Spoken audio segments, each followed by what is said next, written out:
Lefi Esweder Ayalela Mema. Fiel é Deus, aleluia, amém? Hoje quero falar sobre uma inatividade, que é uma condição permanente de quem só quer falar e não quer ouvir para aprender, pois fica nesse estado do querer ensinar e nunca aprendeu. E devido a esta arrogância da sua impaciência intolerante para o aprendizado, pois aquele que acha sabe tudo e nunca aprendeu, por quê? Eu afirmo isso, a nossa vida sempre será do aprendizado, porque não sabemos o que irá acontecer quando vier sobre nossas vidas. Temos que resolver os impasses.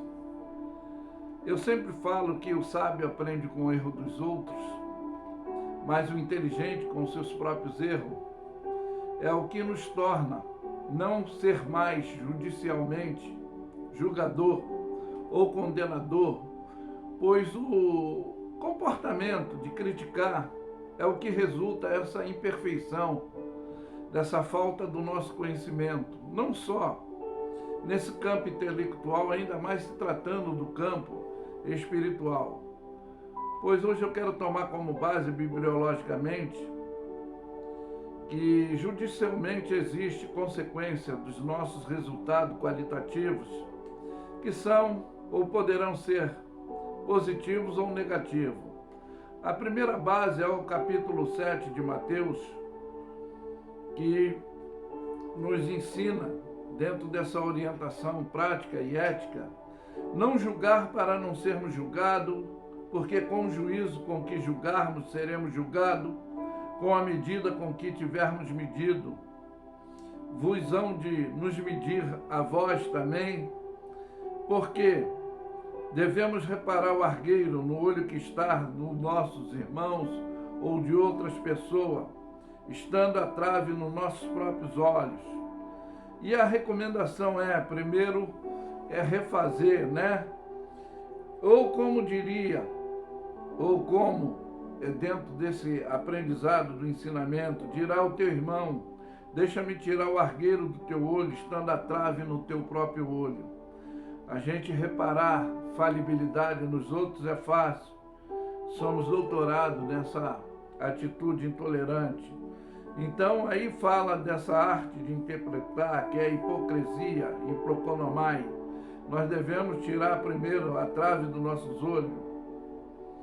nossos olhos, e então aquele que precisa de cuidado, a gente tira o argueiro do olho dos nossos irmãos que talvez esteja em conduta e atitudes errôneas, vivendo dentro de uma condição que precisa de um ensinamento, de uma orientação. Por quê? O segundo ponto é essa base do ensino fundamental psicológico.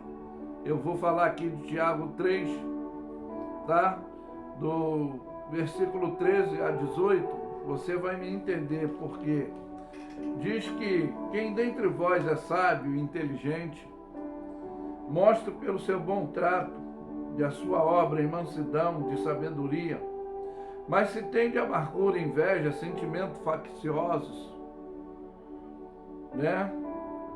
Que Deus não faz acepção de pessoa. Em vosso coração não vos glorieis nem mintais contra a verdade.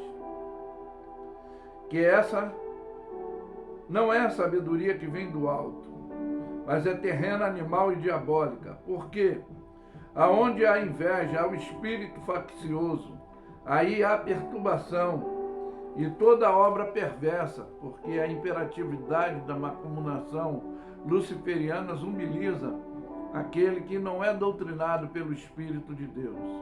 Mas a sabedoria que vem do alto é primeiramente pura, depois pacífica, moderada, tratável, cheia de misericórdia.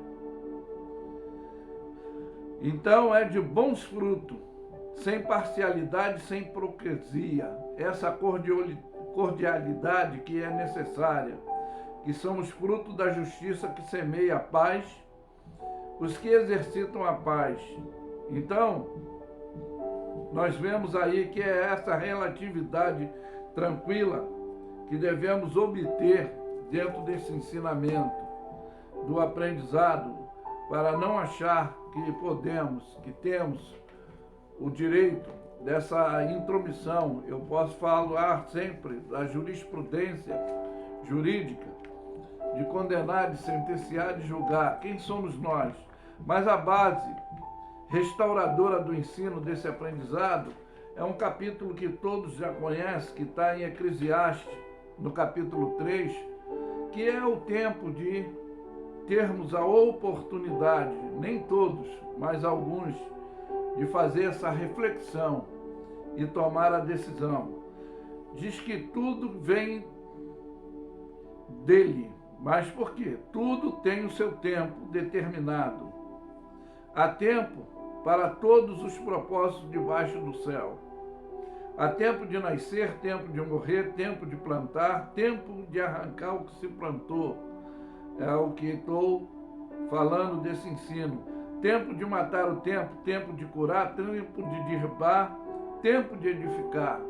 É a necessidade de refazer os passos dos erros. Tempo de chorar, tempo de plantear e tempo de saltar. Tempo de espalhar pedra, tempo de ajuntar pedra, tempo de abraçar, tempo de se abraçar, tempo de buscar, tempo de perder, tempo de guardar, tempo de derribar fora, deixar para lá, principalmente essas coisas malignizadas, e viver dentro da postura cristianizada que é o nosso tempo, de rasgar e o tempo de coser. E aí é que é o tempo de estar calado e o tempo de falar, quando nós, com maturidade, não com teoria, só de conhecimento, mas com prática, de aluno passamos a professor, quando nos pedem conselho, nós podemos, dentro da orientação de Deus, como fez José, ao copeiro mor, ao padeiro mor, dando a orientação do que é conflitante na vida das pessoas. Porque é o tempo de amar, é o tempo de aborrecer, como é o tempo de guerra, e é esse tempo de paz. Por que eu digo isso? Eu sei que tudo quanto Deus fez dura eternamente, nada lhe se deve acrescentar, nada se deve lhe tirar. E é isso faz Deus, para que haja temor diante dele. Então, a palavra de Deus, como diz, sempre eu tomo como aprendizado o legado do profeta Isaías, que os nossos pensamentos, os nossos caminhos e essas atitudes, elas não são as de Deus, é porque eu estou falando dessa inatividade, que é a condição permanente de quem só quer falar, não quer ouvir e nunca aprende e quer estar sempre ensinando. Então é dentro dessa arrogância e impaciente que é intolerante do aprendizado. É conforme eu falei, a nossa vida é um legado de aprendizado. É aí que passamos de aluno a professores com experiências próprias, que é o que eu falei, de teoria, conhecimento e a prática. Então, conforme eu falo dentro da minha filosofia sempre, do sábio aprender com o erro dos outros, o inteligente com os próprios erros. Mas nem todos têm esse tempo de refazer, de restaurar, de construir. Mas que você que está ouvindo essa mensagem possa ter esse entendimento intelectual, espiritual, você possa ter essa afinidade de compactualidade com o próximo e não só manter dentro dessa relatividade do amor ao próximo, principal, a com o nosso Deus, que é o Espírito Santo que doutrina o nosso para agirmos corretamente. É por isso que eu afirmo que Luffy é suede ayaulela mesma. Fiel é Deus. Ficam todos na paz.